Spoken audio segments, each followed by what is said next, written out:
Dalawang driver ng sasakyan na dumaan sa EDSA busway at nagpakilalang convoy ni Senator Bong Revilla lumutang sa MMDA.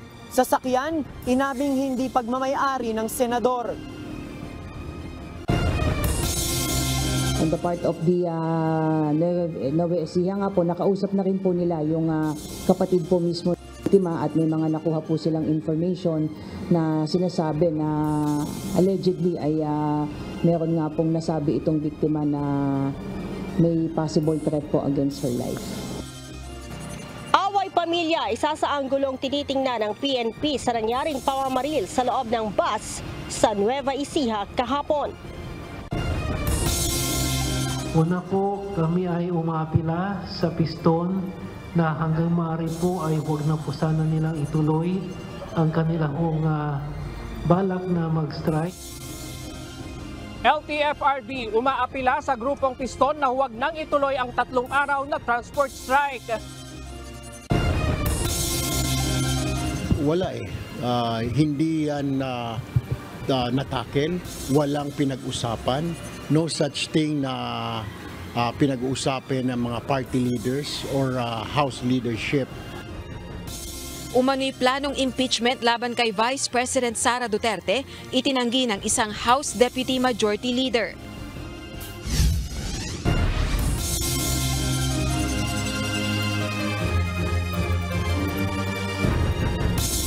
Magandang hapon Pilipinas at sa buong mundo.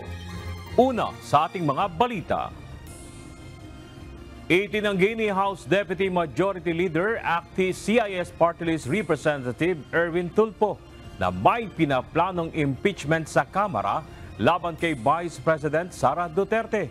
Ginawa nito ang pahayag matapos na sabihin ni House Deputy Minority Leader Acti Teachers Party List Representative Franz Castro na may ganitong talakayan sa ilang mambabatas. Ito ang balita ni Rosalie Cos.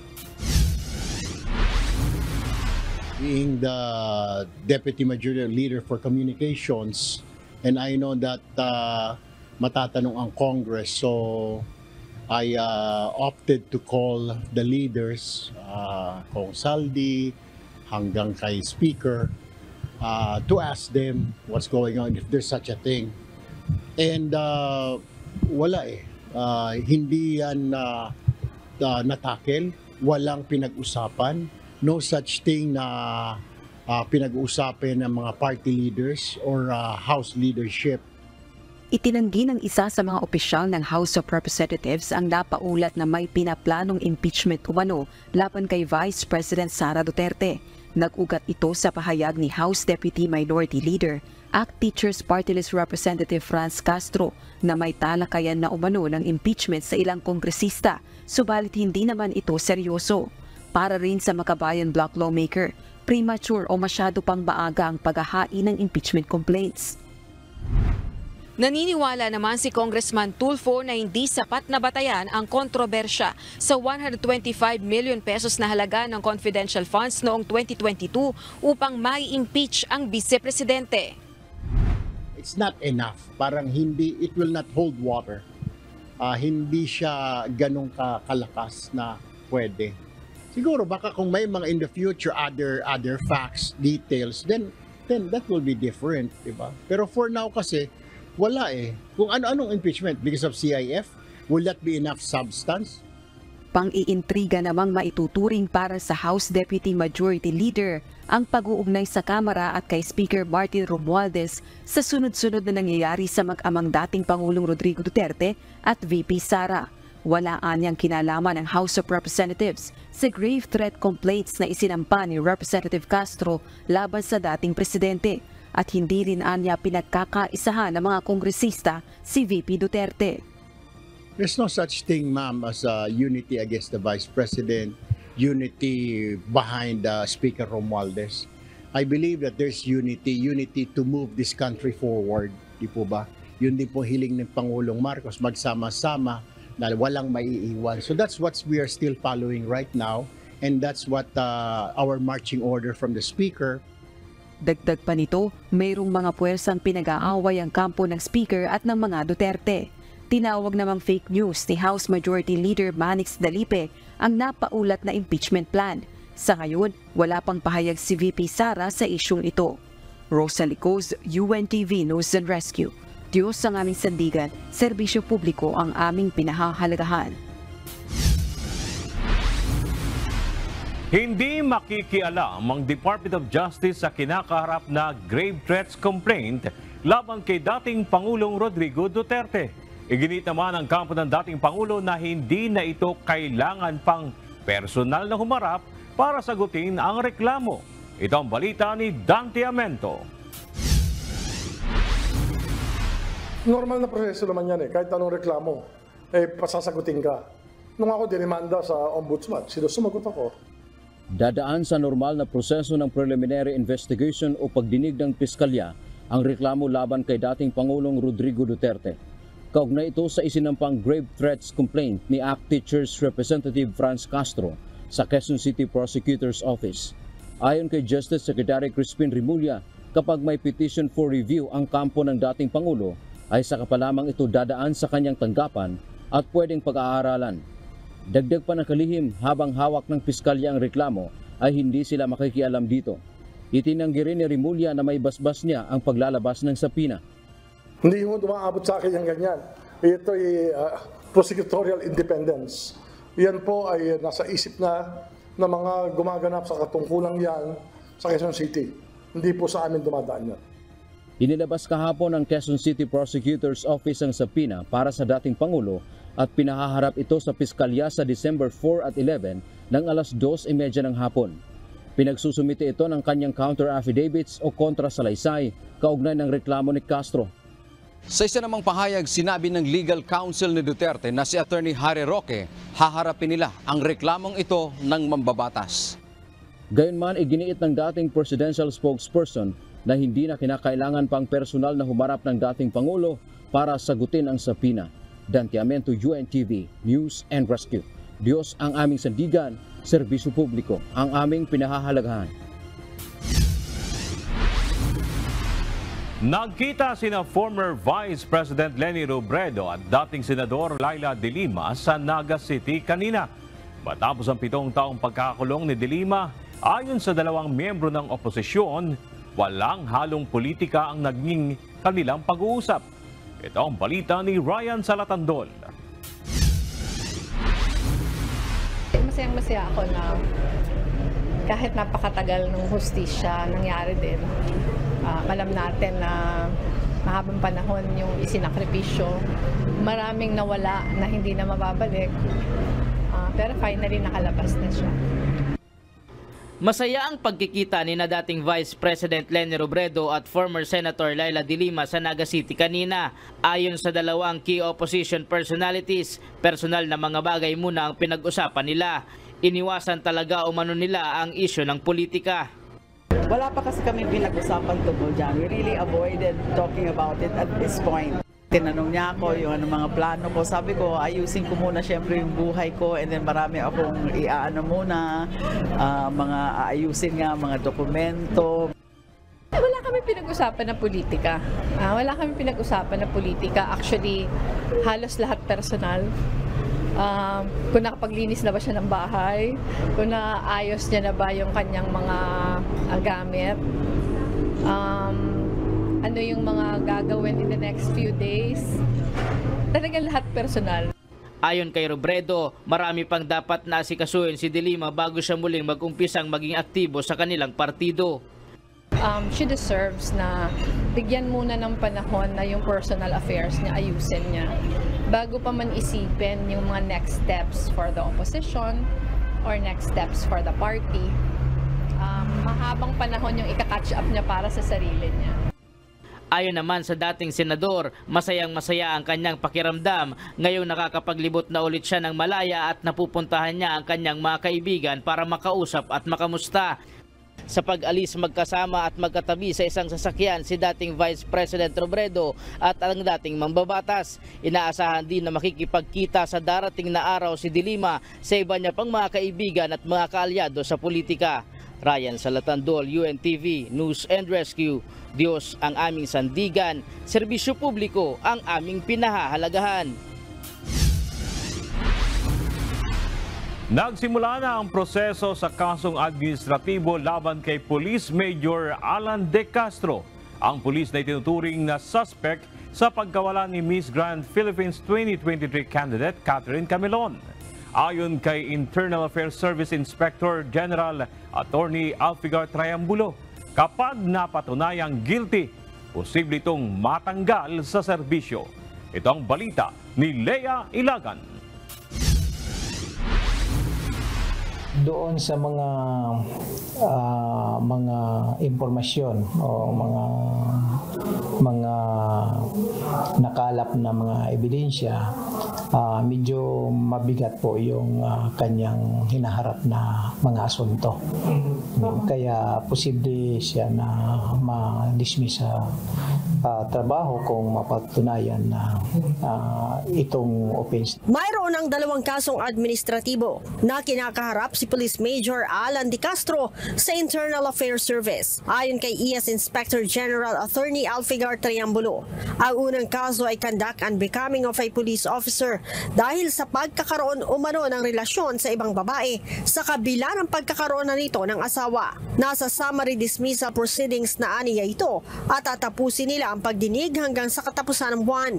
Ito ay para makapagbigay ng rekomendasyon sa Regional Director ng Police Regional Office 4A sa magiging kapalaran ni De Castro. Kaya nga kami ay nag-charge din ng conduct and becoming kasi yun po yung talagang tinitingnan din namin dahil ang mandato ng IAS ay talagang to champion the integrity of the police service. Pinoprotektahan namin yung imahin ng PNP. Ang ikalawang kaso ayon kay Attorney Triambulo ay ang kidnapping at serious illegal detention dahil sa umano'y pagkakasangkot nito sa pagkawala ng beauty queen na si Catherine Camilon. Nasa pre-charge investigation na ito kung saan bibigyan ng pagkakataon si De Castro na magsumite ng kanyang counter affidavit.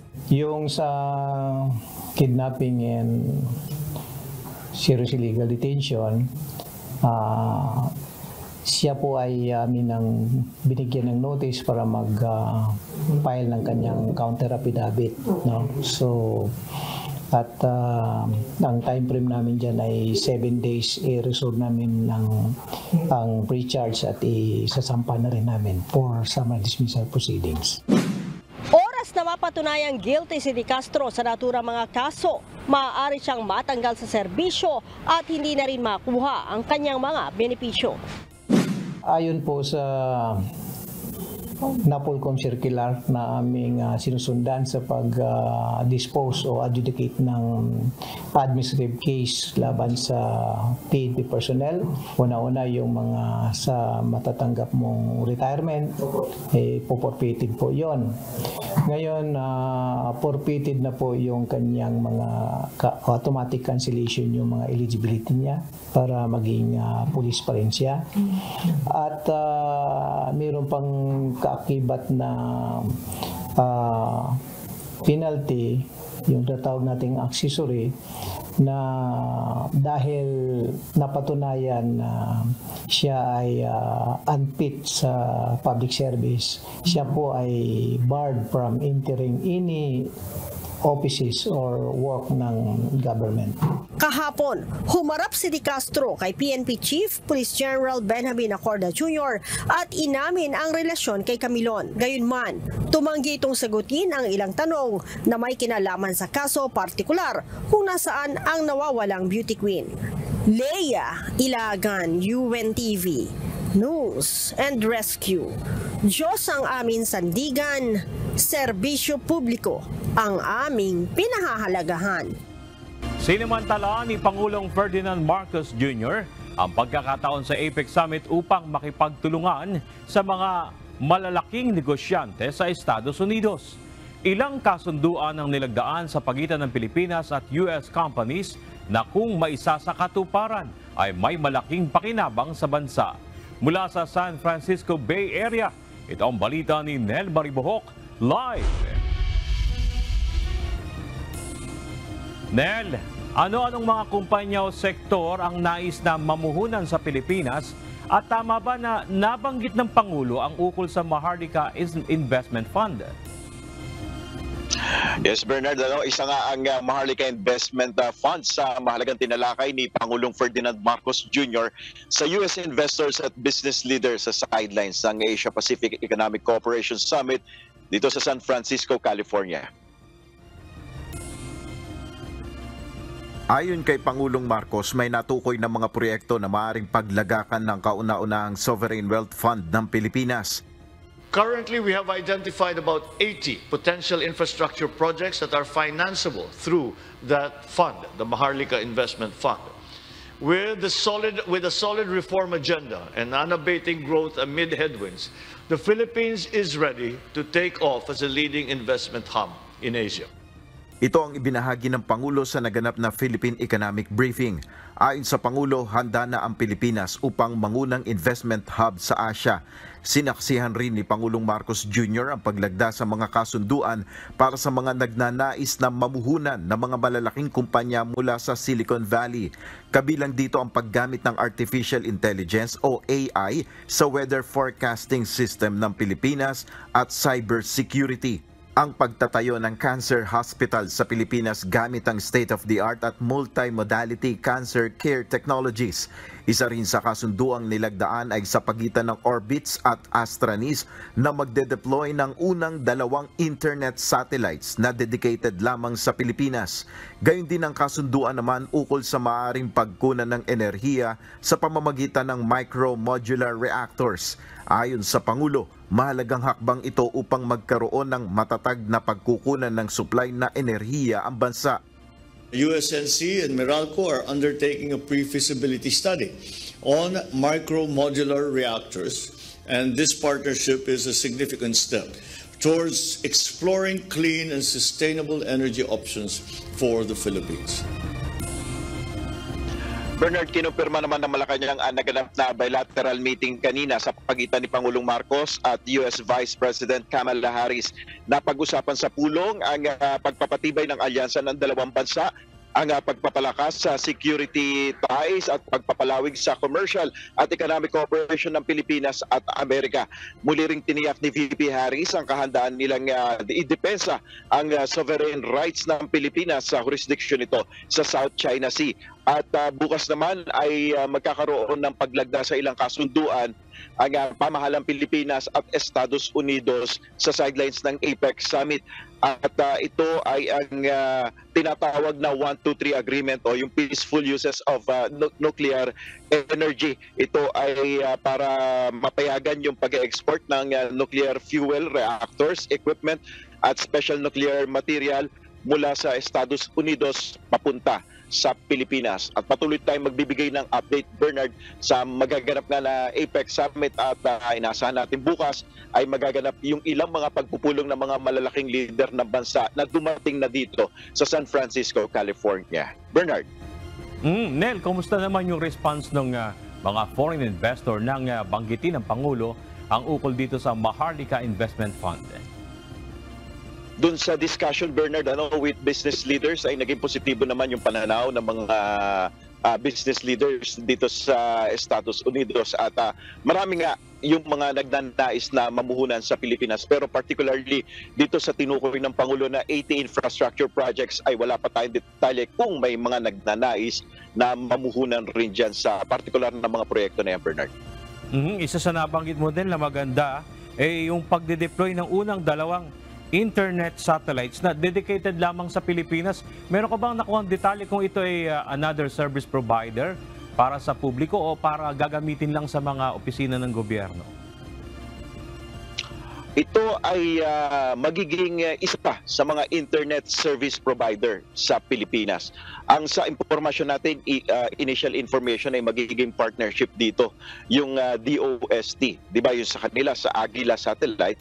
At yun nga yung isa sa mga tinitingnan nila na magiging partnership, yung isa sa mga government agencies natin.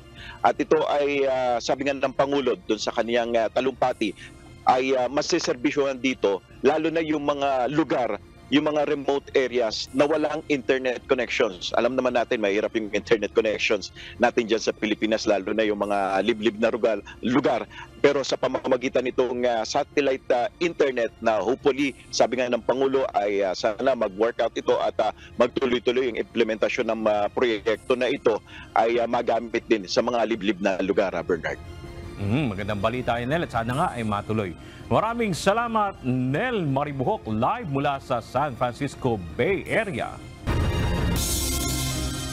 Nasa Estados Unidos din ngayon si Chinese President Xi Jinping upang dumalo sa Asia-Pacific Economic Cooperation o APEC Summit. Kaya naman ginamit itong oportunidad ng ilang grupo upang magsagawa ng kilos protesta. Ito ang balita ni James Bontuyan. We're here to tell him that Tibet will always fight, Tibet will always resist. Daang-daang tao ang nagprotesta laban sa gobyerno ng China. Nananawagan sila sa Chinese leader na si President Xi Jinping para sa kalayaan ng Tibet at Hong Kong. Kabilang dito ang mga Tibetan youth activists na nagsagawa ng kilos protesta sa labas ng Hyatt Regency Hotel na mariing kinundina ang ekonomiya ng China na umano'y bunga ng genocide. Ayon din sa mga aktivista, inatake umano ng 20 masked Chinese operatives ang 4 na nagpoprotesta, sinira ang kanilang mga banner at nanakit na mga activist. Kasabay naman ng mga ito, sinabi ng San Francisco Department of Emergency Management na nagpatupad na ng karagdagang federal, state at local APEC security measures sa lungsod. Una na rin sinabi ng San Francisco Police na nakahanda ang kanilang security sa pagdating ng mga leaders mula sa 21 countries. The San Francisco Police Department is ready for this unprecedented security lift. Leaders from 21 countries and thousands of other people are visiting our city, and we're committed to making sure this event is fun and safe for everybody. We're also aware that people will be using this event as an opportunity to protest various issues. We are no strangers to protests here in San Francisco, and the SFPD will be on hand to ensure public safety. James Bontuyan, UNTV News and Rescue. Diyos ang aming sandigan, serbisyo publiko ang aming pinaalagahan. Narito naman ang mga balitang nakalap ng UNTV News Global Correspondents. Ihahatid ni Jovic Vermas mula United Kingdom.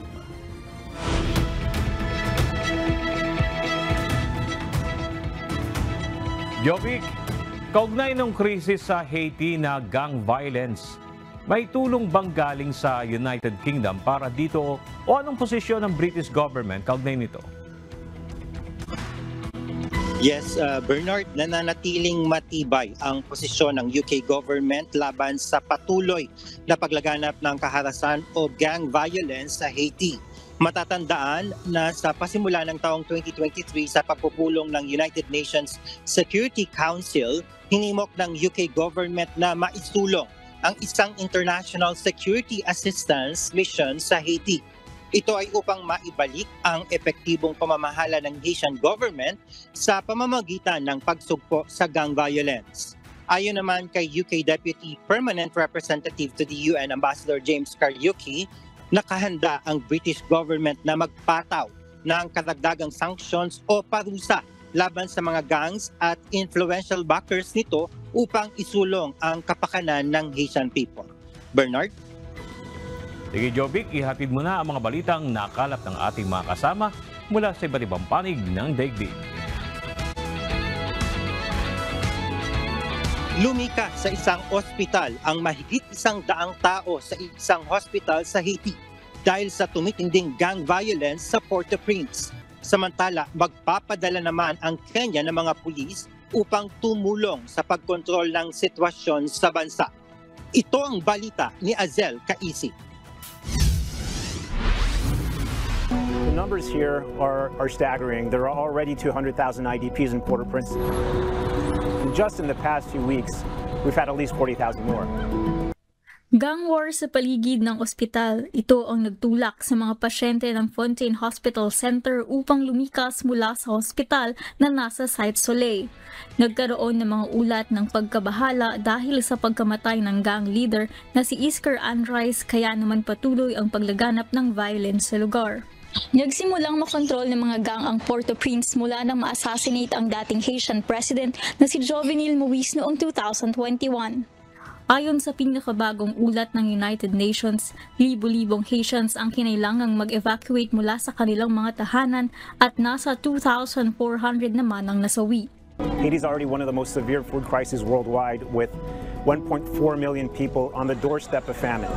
Samantala, ayon naman sa Kenya, magpapadala ito ng 1,000 pulis upang matulungan ang mga otoridad sa pagkontrol ng kaguluhan sa bansa. Sa kasalukuyan, mayroong estimated 200 gangs sa Haiti kung saan kontrolado ng mga ito ang 80% ng Port-au-Prince, ang capital city ng bansa. Azel Kaisip, UNTV News and Rescue, Diyos ang aming sandigan, serbisyo publiko ang aming pinahahalagahan.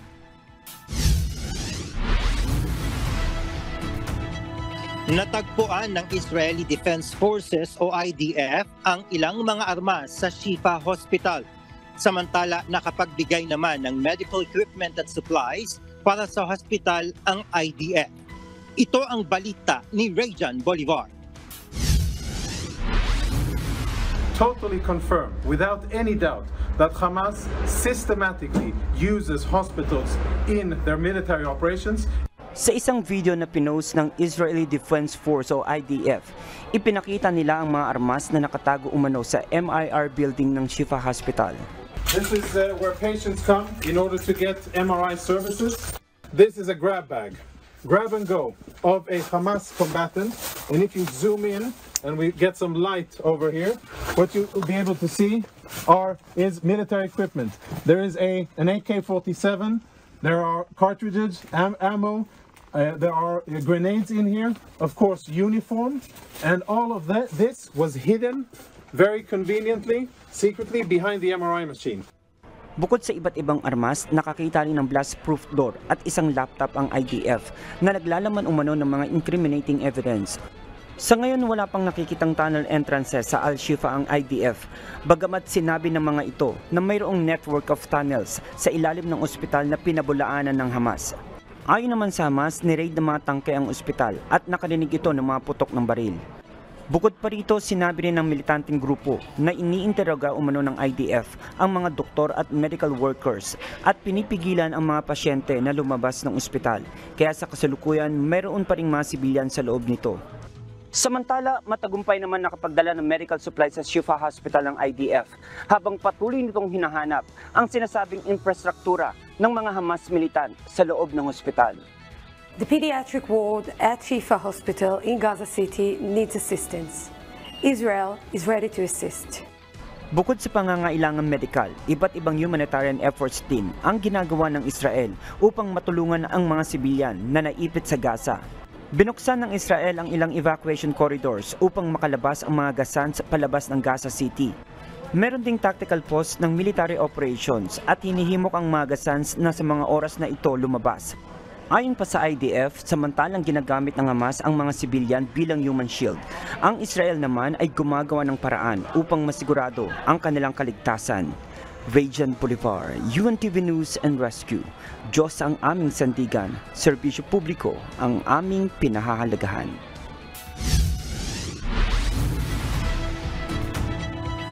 Pansamantalang natigil ang komunikasyon sa pagitan ng Mars at ng mundo dahil sa tinatawag na solar conjunction. Ito ay isang pangyayari kung saan ang Earth at Mars ay nasa magkabilang gilid ng araw.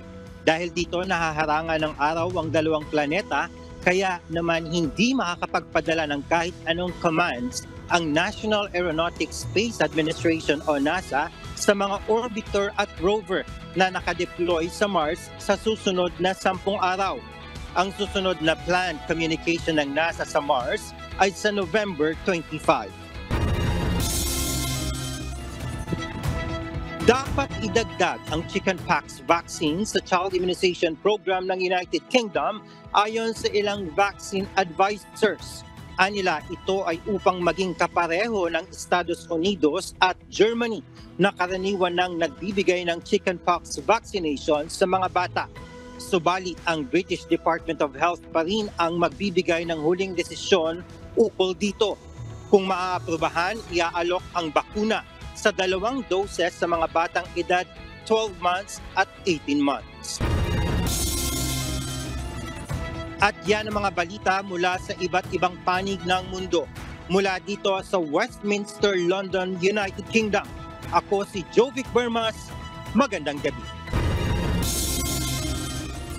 Bawal na mag-leave o magbakasyon ngayong holiday season ang lahat ng tauhan ng Bureau of Immigration na naka-assign sa Ninoy Aquino International Airport o NAIA at lahat ng port of entry sa buong bansa.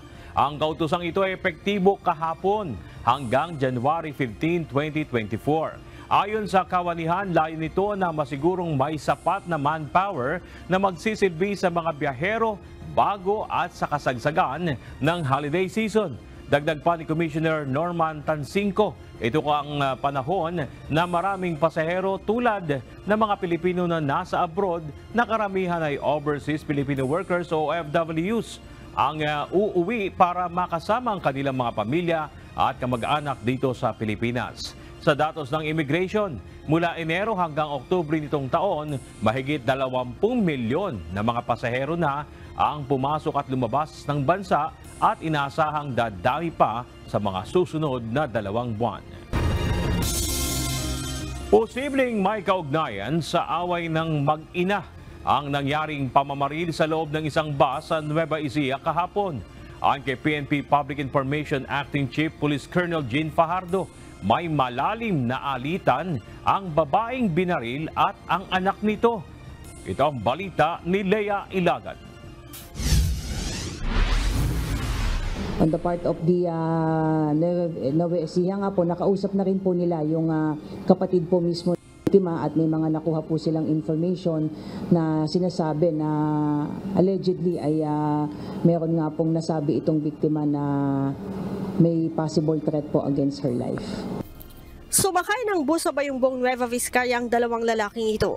Subalit pagdating sa bahagi ng Karanglan, Nueva Ecija, pumarang mga ito para bumaba ng bus. Ngunit bago tuluyang bumaba, binaril ng mga suspect ng 6 na beses ang 2 pasahero. Ayon kay PNP Public Information Office Acting Chief Police Colonel Jean Fajardo, ang mga biktima ay mag-live-in partner na mula sa Kawayan Isabela at patungo sana sa Tarlac. Sinabi ni Colonel Fajardo, nagsasagawa na ng backtracking ng CCTV ang mga otoridad para matukoy ang pagkakakilanlan ng mga gunmen. May tinitignan po sila ng mga ilan po nating mga posibleng persons of interest dahil di umano bago po nangyari itong insidente na ito ay may nakaalitan itong biktima natin, particularly yung biktima po nating babae. Kinumpirma din ni Colonel Fajardo na kinasuhan ng babaeng biktima ang anak nito ng carnapping matapos tangayin umano ang kanyang sasakyan. Isa ito sa tinitingnan po natin na posible na maaring may motibo po dahil bago nga po nangyari itong insidente na ito ay merong alitan nga po itong biktima sa kanyang anak po na kinasuhan po niya ito at in fact nakablatter po ito at on bail lamang po itong kanyang anak. Base sa CCTV footage, mistulang planado ang pamamaril at bihasa ang mga suspect. Kaya naman, pinag-aaralan na ng PNP na muling ibalik ang paglalagay ng mga bus marshals. Kung po pwede po natin na ibalik yan as part ng ating police intervention na maglagay po tayo ng mga bus marshals, particularly yung sa mga bus po na nagbabiyahe po ng malayuan po. Ang babaeng biktima ay nasa 60 taong gulang, habang nasa 55 taong gulang naman ang lalaking live-in partner nito. Lea Ilagan, UNTV, News and Rescue. Diyos ang aming sandigan, serbisyo publiko ang aming pinahahalagahan.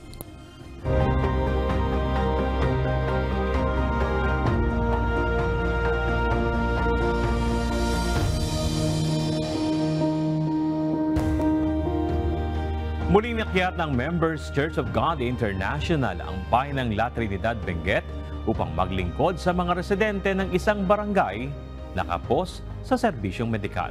Ito ang balita ni Joe Nano.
May hirap na komunidad.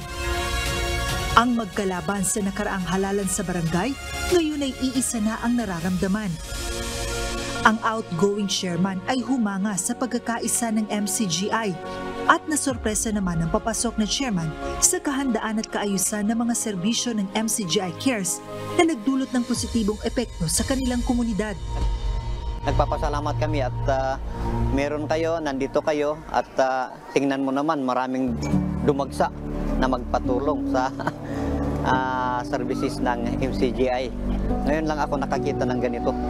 Tapos marami pa kayo. Talagang nagkakaisa kayo na tumutulong. Kaya yun ang ini-explain ko sa mga tiga-ambyong na nagtanong din ako sa kasama ninyo, nag-ambag-ambag pala kayo. Naku, talagang kaya sabi ko kanina, talagang maka-Diyos talaga ang services ninyo. Talagang actual implementation ng yung kahabagan ng Panginoon. At napakaganda tong dinala niyo sa amin. Complete package na, meron pang pagkain. Mag-umpisa almusal hanggang hapunan, meron na. So, thank you very much. Sa program naman na binigay nyo, napakabuti. Napakalaking tulong sa amin. Ang barangay kasi kulang tayo ng mga gamot, kulang tayo ng mga serbisyo. So yung ganitong activities ng mga ibang organizations kagaya ng MCGI, salamat. Kayo pa lang ang nakagawa ng ganitong medical mission sa amin. Kompleto na, meron pang tuli, meron pang gupit. Meron pa ang legal. So napaka-swerte naming na taga-ambyong na kami. Dito ko rin po nakita yung organizing committee nyo. Napakaganda yung organizing committee nyo. Sa flow pa lang ng pagpasok ng mga tao dito, magmula sa registration hanggang sa kanilang pupuntahan sa medical man yan, napakaganda yung flow.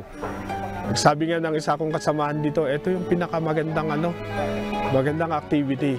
Sa kanila lahat, yung mga activity, wala kang nakikitang nahahasal na tao. So ibig sabihin, very organized kayo. Salamat. Yung mga tao nga, yung mga matatanda kanina, sabi nila, ito ang gusto namin, uupo lang, tatawagin nga, diretso na. Isa sa bahagi ng outreach ng MCGI ay ang pagtanggap sa lahat, anuman ang kulay, lahi, tribo at pananampalataya. Walang diskriminasyon, ika nga. Kabilang ang ilang mga miyembro ng komunidad ng Muslim na nakaramdam sa pagsisikap na ito ng MCGI. Napakalaking bagay yung ganitong event ng tulong ng MCGI sa amin. Dahil kaming mahirap, imbis nga yung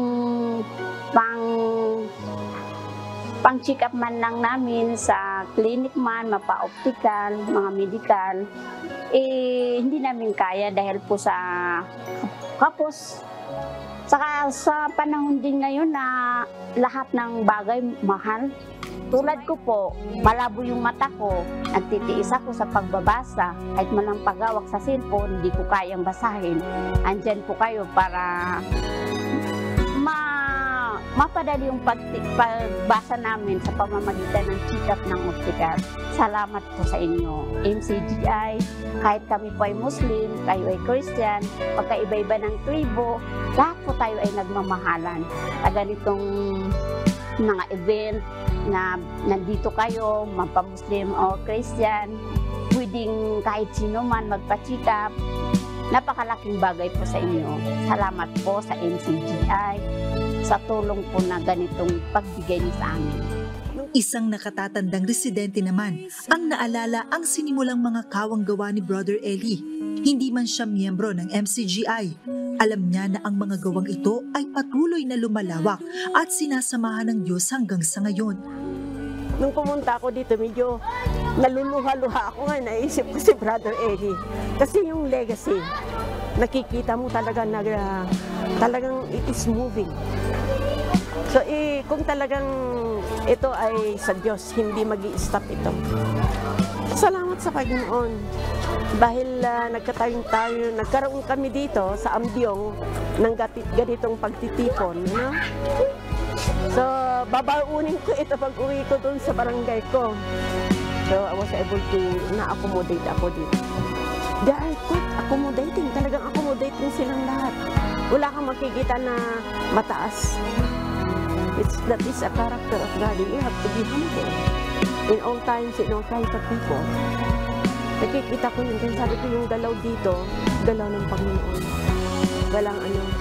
So, yung legacy talaga, nagmamanifest.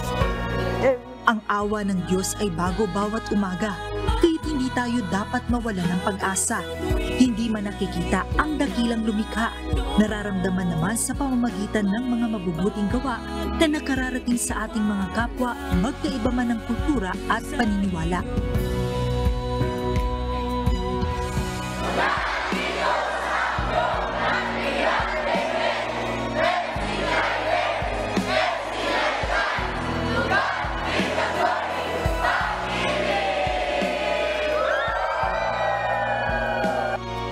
Joanna Ano, UNTV News and Rescue.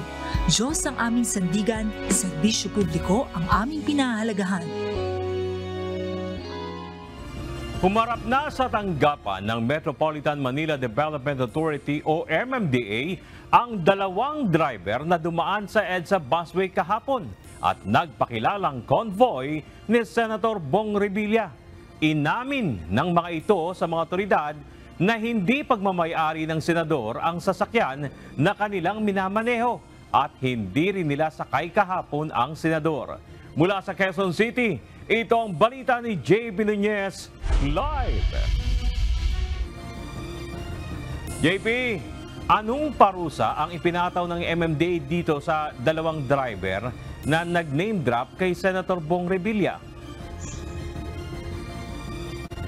Bernard, ito nga dalawang driver na ito na dumaan sa EDSA busway kahapon na nag-name drop sa pangalan ni Senator Bong Revilla Jr. ay na-issuean na ng violation ticket ng MMDA dahil dun sa pagdaan nila sa busway. Katumbas yan ng 5,000 pesos na multa para dun sa first offense ng patakaran sa bus lane.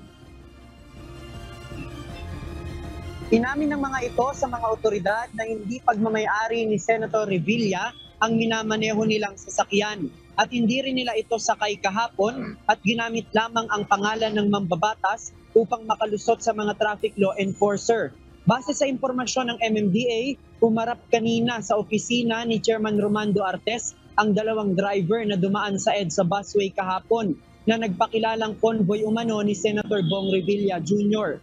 Umamin na ang mga ito na hindi nila sakay ang senador kahapon at hindi rin ito pagmamay-ari ang sasakyan na kanilang minamaneho. Kaugnay nito, inamin rin ng mga traffic enforcer ng MMDA na nangharang sa convoy na hindi niya talaga nakita na sakay ng sasakyan si Senator Revilla. Anila basta na lamang sila naniwala na sakay nga ng mga ito ang senador. Inisyuhan na ng MMDA ng violation ticket ang dalawang driver na may multang 5,000 pesos para sa first offense. Tumanggi naman ang MMDA na tukuyin ang pagkakakilanlan ng dalawang driver dahil paglabag umano ito sa data privacy law. may data privacy law po nga po tayo na nagpo-protect nitong information na to. Kaya po ito pong pagsasabi nitong mga pangalan na to ay clearly a violation po nitong data privacy. Ayon kay Chairman Artes, isang kakilala ang nagpaabot sa kanya ng mensahe kahapon na kaibigan ng may-ari ng sasakyang naharang kahapon ng mga enforcer ng MMDA. Samantala, ipinaliwanag naman ng MMDA Chairman na maaaring may nalabag talagang protocol sa exemption sa EDSA busway si retired Colonel Bong Nebriha. Yun nga po yung isa sa violation ni Colonel Bong. Wala naman po tayong definite na policy na nagsasabi na pag may sakay na VIP ay kailangan palagpasin.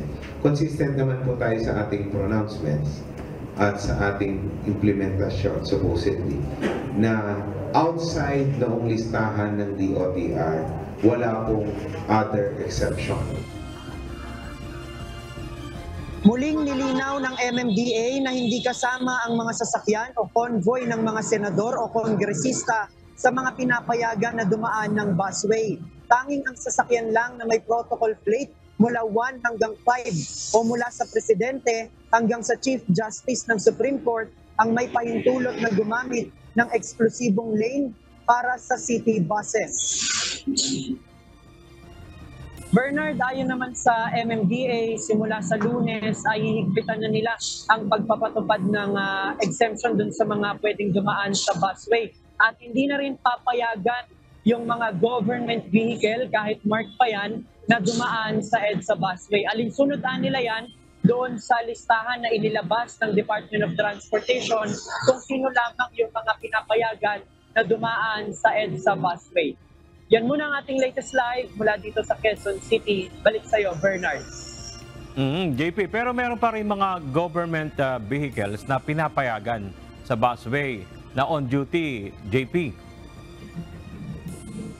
Yes, Bernard, kabilang dun sa mga marked vehicle o marked government vehicle na pinapayagan, halimbawa niyan yung sa bumbero, yung fire truck at saka yung mga ginagamit ng pulisya dun sa kanilang mga operation, yan ay pinapayagan pa rin na dumaan sa EDSA busway. Pero aside doon, yung mga ibang pinapayagan dati na gamit lang ng empleyado pero marked vehicle na sa gobyerno ay hindi na pwede simula sa Lunes. At nakiusap naman si Chairman Artes dun sa mga kasamahan nila sa gobyerno na sundin itong protocol na ito na ipatutupad sa busway. Bernard? So, bombero, police JP kasama, ambulansya? Yes, Bernard. Ambulansya kasama rin. Yung emergency vehicle, kahit yan ay mula sa pribado, pero dahil yan ay emergency vehicle, ay talagang yun naman ay pinapayagan sa busway. Bernard? Panguli na lang, JP, nabanggit ba ni Chairman Artes?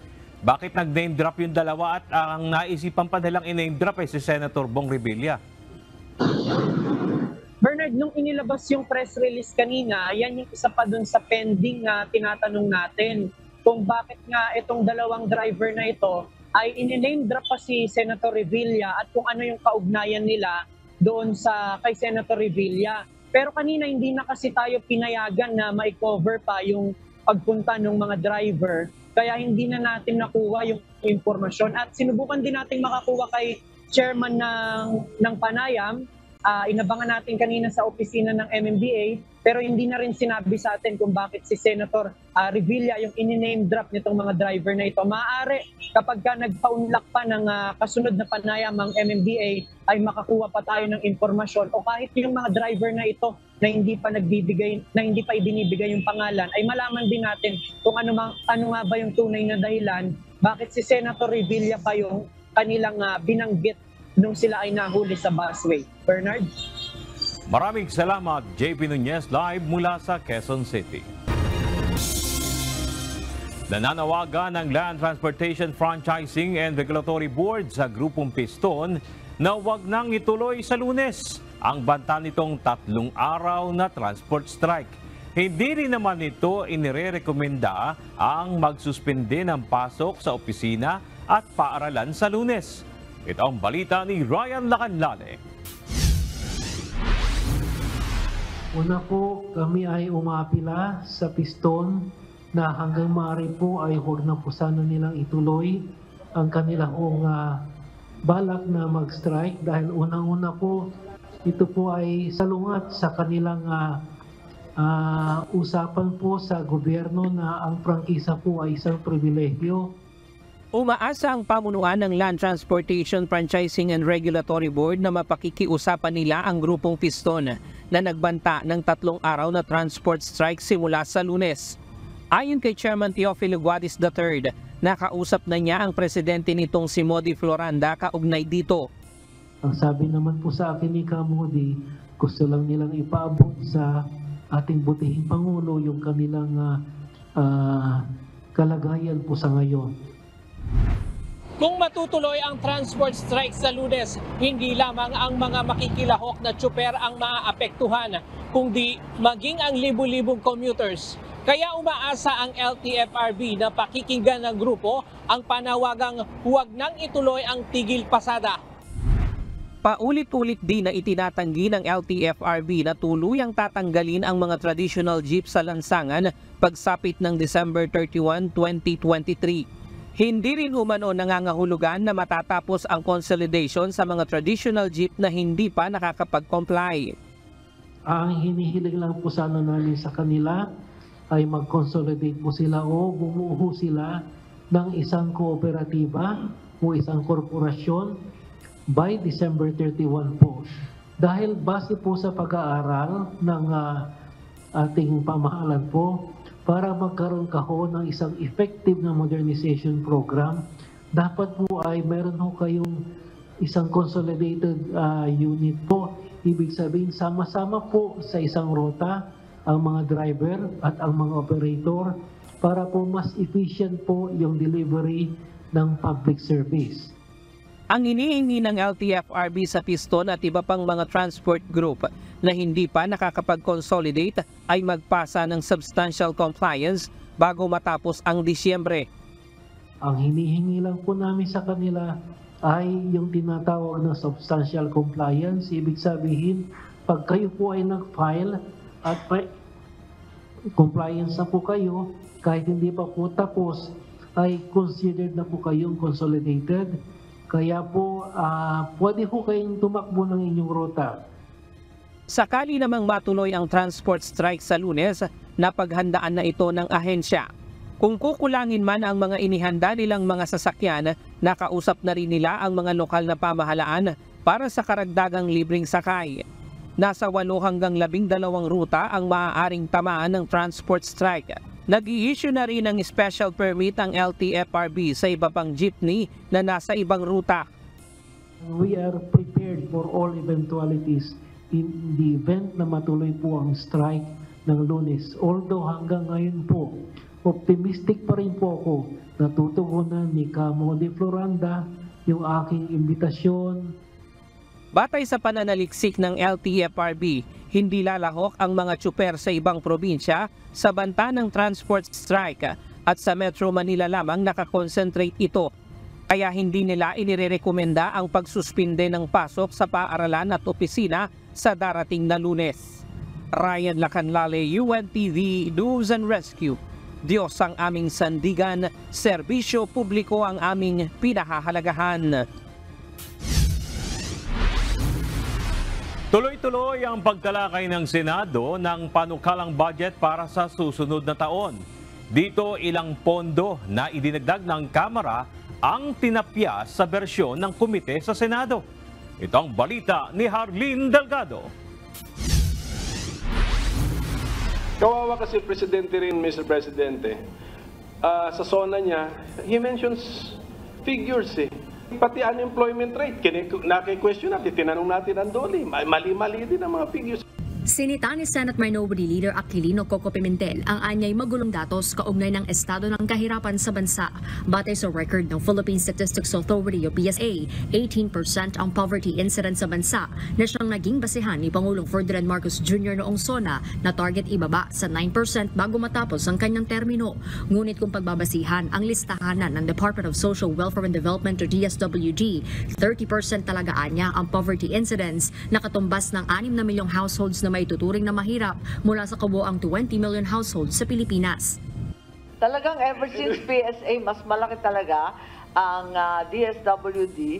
Mas maniniwala ako sa DSWD with all due respect. Dahil may mga pangalan, may mga address, may kung sino-sino talaga ang nakalistang pool. Kami po minority sa Senate. Hindi kami aligned with the administration. Okay? We want the administration to succeed. Okay? Kasi ang success naman niya, success ng bansa eh. Okay? Tama. Pero, tingnan niyo naman yung mga pangako tuloy ng Presidente who is the brother of our sponsor. 20 pesos per kilo rice. Siyempre, binis niya yun on something. But if it was fed garbage in, garbage out, Aminado si Senator Marcos na may problema sa mga datos sa bansa, lalo na ng tumamang COVID-19 pandemic, kaya umaasa ang mambabatas sa maayos ito sa oras na pag-isahin na ang database sa ilalim ng Community-Based Monitoring System ng PSA.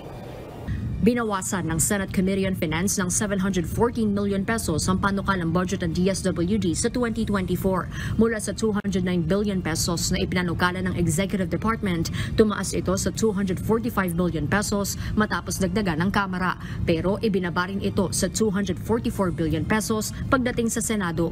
Paliwanag ni Senator Amy Marcos na siyang dumidepensa sa budget ng ahensya, binawasan na ang pondo para sa Pantawid Pamilyang Pilipino Program of 4Ps dahil sa mga graduate na sa programa o di kaya'y na-disqualify na, habang iba na ilagay na sa ibang programa gaya ng Sustainable Livelihood Program. Tinapyas din ng Senate panel ang 22 billion pesos na idinagdag ng Kamara sa panukalang budget ng Department of Agriculture o DA. Ayon kay Senator Cynthia Villar na dumepensa sa budget ng DA kagabi, ibinalik ng komite sa National Expenditure Program level ang budget ng Office of the Secretary matapos hindi umano maipaliwanag kung paano gagamitin ang 20 billion pesos na inilipat ng Kamara sa Agribusiness and Marketing Service Division ng ahensya. Ang dinagdag din na 40 billion pesos ng Kamara para sa National Irrigation Administration tinanggal din ng Senate panel. Parang yung kanina, yung 20 billion na binigay, tapos wala namang explanation kung saan nila dadalhin yung pera, kaya ni-remove natin and they have to explain. It's all right to increase their budget, but they have to explain how they will spend it. Nagsasagawa ng marathon deliberations ang Senado para sa 2024 national budget na target maaprubahan ng Senado sa November 27. Jorlene Delgado, UNTV News and Rescue. Diyos ang aming sandigan, serbisyo publiko ang pinahahalagahan. Kaliwat kanan na ang bigayan ng 13-month pay at bonus, kaya naman may ilan na nagsimula ng mamili ng mga sangkap para sa mga holiday gathering. Alamin natin kung magkano na ang tinaas ng presyo ng food items na patok sa ganitong season. Ito ang balita ni Harry Ilagan. Pinaka-importante may listahan ka kung anong kailangan mo. Yun ang unang bilhin mo. Nagsisimula ng tumaas ang presyo ng mga produkto na mabili tuwing holiday season. Kaya ngayon pa lang, paunti-unti nang namimili si Mina Giab ng mga sangkap para sa kanilang annual gatherings. Sa panahon kasi ngayon na mataas ang inflation, mas maganda na maagang makapaghanda upang hindi masyadong masakit sa bulsa. So, kailangan higpit ng sinturon. Pero kung ano yung pera mo, pagkasyahin mo, pero lahat andoon. Kung ikukumpara noong isang taon, nasa hanggang 12 pesos na ang itinaas ng ilang holiday food items. Gaya na lang ng spaghetti sauce na mula 66 hanggang 96 pesos dati ay nasa 97 pesos na ito ngayon. Gayon din sa pasta spaghetti na 400 grams ay tumaas din ng 1.25 pesos. 8 pesos naman ang nadagdag sa 900 grams nito. Ang star ng hapag na fruit cocktail, 5 piso ang tinaas kada lata. 12 pesos naman ang tinaas ng 1 kilo ng pasta macaroni. Mas mababa naman ang 6 pesos ang presyo ng all-purpose cream kumpara noong isang taon. Ayon pa kay Aling Mina, sakaling tumaas pa ang presyo nito sa mga susunod na araw, mainam na piliin na lang ang pinakamurang brand. Ang ginagawa ko dyan, simple lang, tingi-tingi. Yan, number 1 yan. Kasi marami namang mga nakasashay, yun munang binibili ko. Unang-una tinitignan ko yung presyo, ganon. Pagkatapos yung budget ko. Ayon kay Philippine Amalgamated Supermarkets Association President Stephen Kua, mas mabuting magplano kung paano babudgetin ng maigi ang pagbili ng mga food items. Anya, maraming pagpipilian na mas mura at nakasale. Kaya maaga pa lang maganda magplano ng konti, di ba? O, hindi naman kailangang bilhin lahat ng pangailangan kasi baka sobra, sayang din, di ba? Ayon pa kay Kuwa, maaari ding piliin ang mga bundle products o ang mga produktong pagkakasamang nakabalot na para mas makamura. Nakatakda namang maglabas ang bagong suggested retail price list ang Department of Trade and Industry para sa holiday season food items upang maging gabay ng mga manufacturer at mga mamimili. Hari Ilagan, UNTV, News and Rescue, Diyos ang aming sandigan, serbisyo publiko ang aming pinahahalagahan. Inumpisahan na ng pamahalaan ang pagpapatupad ng close fishing season sa mga lugar na kinukuha ang isdang sardinas. Pero ayon sa grupo ng mga manufacturer ng delata, hindi muna sila magtataas ng presyo. Ito ang balita ni Ray Pelayo. Hindi nga kami pinapayagang magtaas eh. So, hindi ko sinasabing magtataas. Pero after the New Year, baka hindi na namin kayanin na hindi magtaas. Pagbibigyan muna ng Canned Sardines Association of the Philippines ang pakiusap ng Department of Trade and Industry na huwag munang magtaas ng mga ito ng presyo ng kanilang produkto. Simula na nitong November 15 ang closed fishing season sa Zamboanga Peninsula at Visayan Sea. Sa loob ng 3 buwan ay bawal munang mangisda ang mga malalaking barko o commercial fishing vessels. Ito'y upang bigyang daan ang pagpaparami ng populasyon ng isda sa lugar, hindi lang ng sardinas kundi ng iba pang malalaking isda. Yung sardinas ay pagkain din yan ng mga malalaking isda like tuna. So habang nagpapatupad tayo ng conservation sa sardines, ay nagkakaroon din tayo ng conservation measure para mas maparami natin yung malalaking species like tuna. Ayon sa grupo, apektado ang dami ng kanilang nahuling isdang tamban ngayon dahil sa climate change. Kakaunti lang nila ang kanilang naiimbak para sa mga buwan na bawal manghuli ng isda. My discussions with the canneries, meron pa tayong, we're good for about 2 months only. It should be more than that eh. So, we're hoping that it will improve sooner or later. Tumaas din nila ang kanilang nagagastos sa panghuhuli ng isda. Ang aming main cost of increase in prices would be the cost of fish. And cost of fish is determined by the cost of fuel to catch them. Eh ngayon, kung bababa ng tuluyan yan, hindi kailangan magtaas. Kamakailan lang sinabi ni Agriculture Secretary Francisco Laurel na maaaring maparami ang nahuling isda kung maamyandahan ang batas. Isa sa isinusulong ng mga commercial fishing companies ay ang payagan silang makapangisda sa 10 hanggang 15 kilometro ng municipal waters. Nagpupuntaan nila dito ngayon ang mga isda dahil nandoon ang kanilang pagkain. Tiniyak naman ng DA na may sapat na supply ng isda ngayong may closed fishing season. Noong Oktubre, pinayagan ang importasyon ng 35 metriko tonelada ng iba't ibang uri ng isda, kabilang na ang galunggong. Ray Pelayo, UNTV News and Rescue, Diyos ang aming sandigan, serbisyo publiko ang aming pinahahalagahan.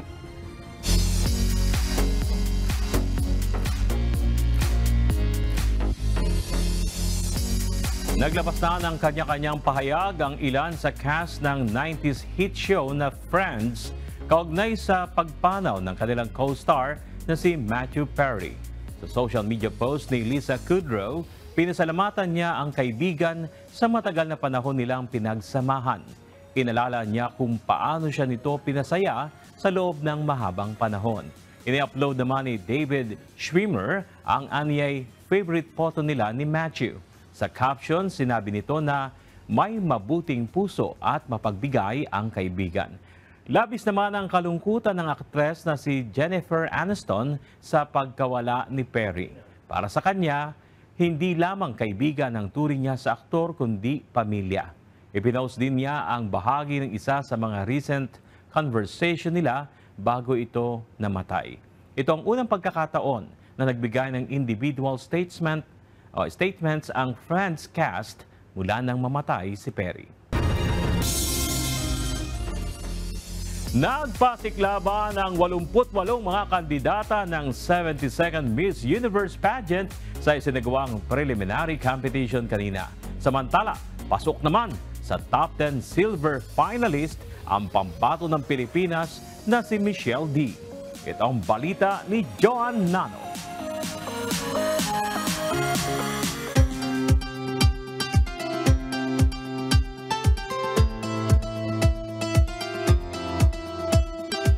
Rumampa na kanina sa preliminary competition ang mga kandidatang naglalaban-laban para makamit ang titulo sa prestihiyosong 72nd Miss Universe pageant. Nagpatalbugan ang mga kalahok sa kanilang swimwear competition.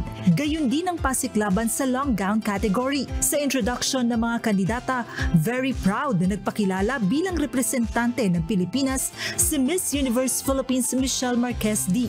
Bukod sa kanyang one-piece swimsuit, nag-stand out rin ang ganda at pagka-elegante ng pambato ng Pilipinas, suot ang emerald gown na obra ng sikat na designer na si Mark Bungarner. Ang nasabing gown ni Michelle ay bilang pagkilala na rin sa kanyang ina na si Melanie Marquez na kinoronahan noon na Miss International 1979. Samantala, hindi lamang sa swimwear at long gown nagpasiklab si Michelle D.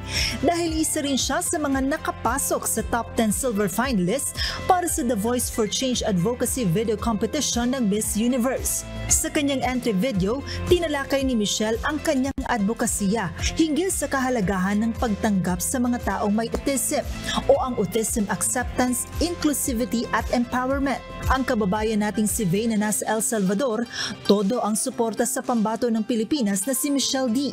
The message that I can give to MMD or Michelle D. Marquez, just be yourself, be confidently beautiful with a heart, and we are all behind you, supporting you to this journey, and we are so proud of you.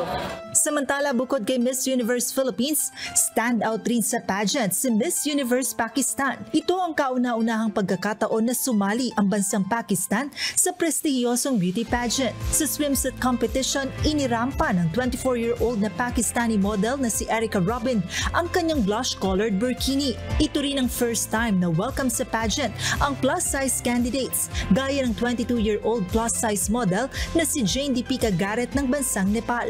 Bukas ay sasabak naman sa National Costume Competition ang mga kandidata, habang sa linggo naman ang inaabangang coronation night para sa tatanghaling Miss Universe 2023. Joan Nano, UNTV News and Rescue. Diyos ang aming sandigan, serbisyo publiko ang aming pinahahalagahan.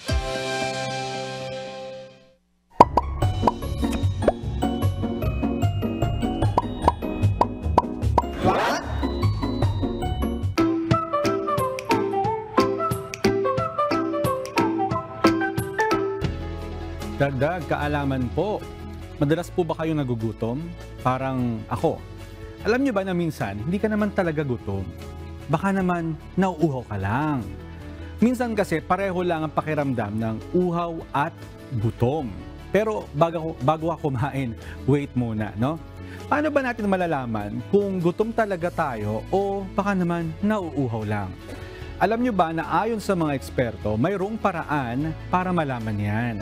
The next time na makaramdam ka ng gutom, uminom ka ng maraming tubig at maghintay ng mga 15 minuto. Kung ikaw ay nagugutom pa rin matapos mong uminom ng tubig, posible na ikaw ay gutom nga. Dahil kung ikaw ay nauuhaw lang, mawawala ang pakiramdam ng gutom mo. Tandaan na mahalaga ang uminom ng tubig at huwag nating pabayaan na tayo ay ma-dehydrate. Mas magpa-function ng maayos ang ating katawan kung may sapat tayong tubig sa katawan. Sinasabi na kailangan natin ng 64 ounce of water every day, pero depende pa rin yan sa bawat tao. So the next time na makaramdam ka ng gutom, mag-isip saglit at alamin kung nauuhaw ka lang o gutom talaga. Sana po may natutuhan kayo at laging tatandaan, mapalad ang tao na nakakasumpong ng karunungan at ang tao na nagtatamo ng kaunawaan.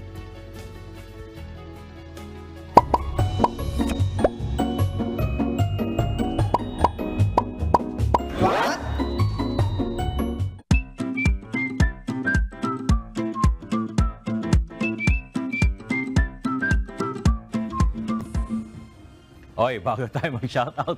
Mon, may tanong ako sa'yo. Ano yan, Bernard? Pagkatapos kumain, sabi nung napanood ko sa social media, hindi raw advisable yung uminom agad ng tubig. Tama ba yun? Alam mo, nilinaw na ng mga eksperto yan. Yung tubig, hindi yan masama sa katawan. Alam mo, uminom ka man during kumakain ka o after kumain ka, uminom ka ng tubig, walang problema.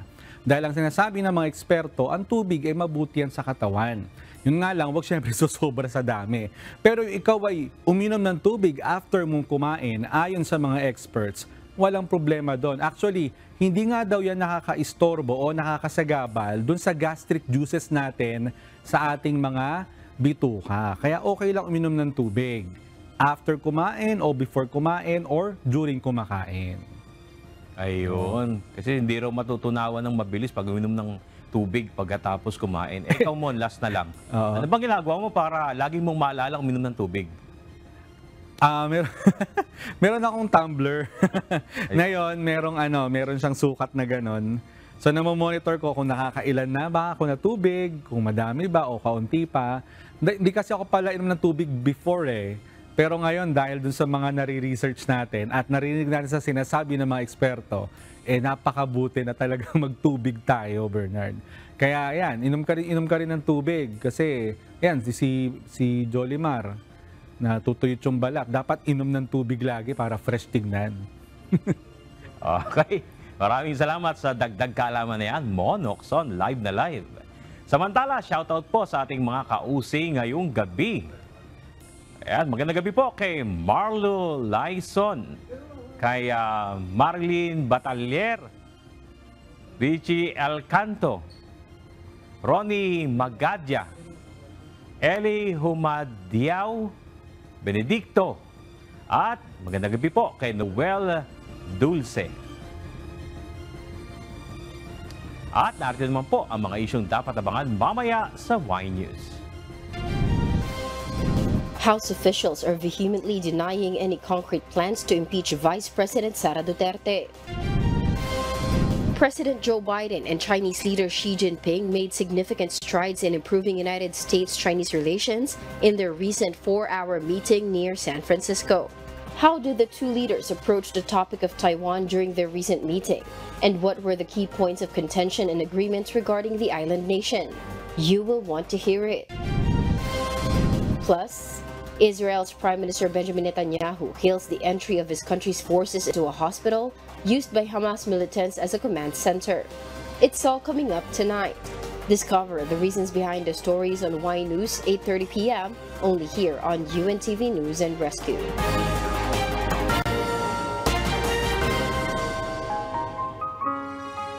Narito naman ang salita ng Diyos na ating sandigan. Mula sa Aklat ng Kawikaan, Kapitulo 10, versikulo 18 hanggang 19, na nagsasabi, "Siyang nagkukubli ng mga pagtatanim ay sa mga magdarayang labi, at siyang nagpaparatang ay mangmang. Sa karamihan ng mga salita ay hindi nagkukulang ng pagsalangsang, ngunit siyang nagpipigil ng kanyang mga labi ay gumagawang may kapantasan."